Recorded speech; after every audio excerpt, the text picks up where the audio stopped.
Donc là on est dans les réserves lapidaires du Palais du Thau, avec des éléments de la cathédrale de Reims.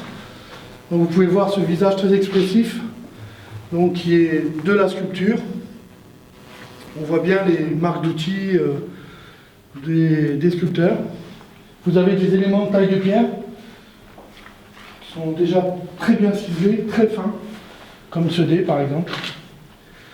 Et donc les réserves sont la mémoire des tailleurs de pierre sculpteurs, bâtisseurs de l'époque médiévale.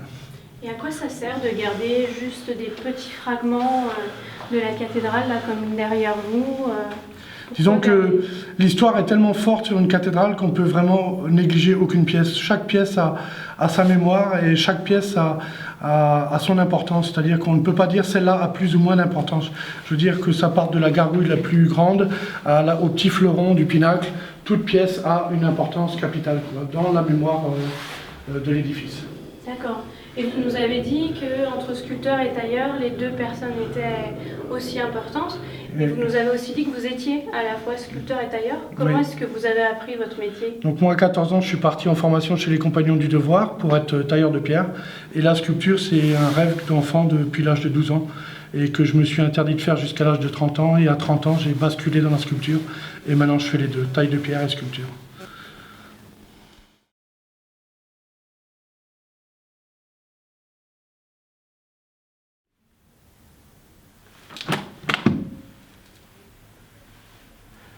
Cela fait 20 ans que je travaille au Palais du Thau et c'est la première fois que j'ouvre le coffre-fort de la réserve qui conserve les objets d'orfèvrerie non présentés au public.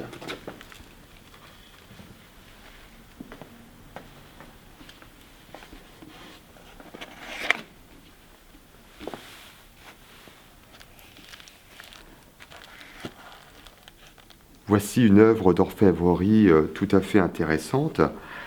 En 1793, les révolutionnaires vont briser la Sainte-Ampoule, on en récupère les restes, et en 1817, l'archevêque de Reims décide de faire réaliser un nouveau reliquaire.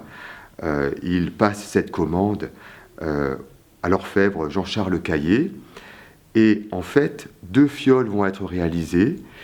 Vous voyez que c'est une fiole en cristal de roche, avec un bouchon en forme de couronne, le tout orné de pierres précieuses de différentes couleurs.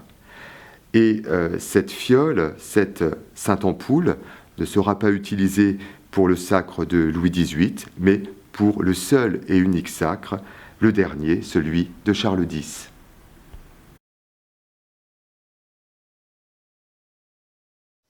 Regardez, à nos pieds, précieusement enroulé, le manteau de sacre du roi Charles X. Trop fragile, il ne peut aujourd'hui être exposé dans les salles du palais. Il s'agit aujourd'hui du seul manteau de sacre d'un roi de France encore conservé dans les collections françaises. Réalisé à l'origine pour le roi Louis XVIII, qui ne fut jamais sacré, c'est donc son frère, Charles X, qui put le porter. Ce manteau est en velours et doublé d'une fourrure appelée hermine. Il est de couleur hyacinthe et semé de fleurs de lys brodées de fils d'or. Imaginez, il mesure 5,70 m de long et pèse près de 30 kg.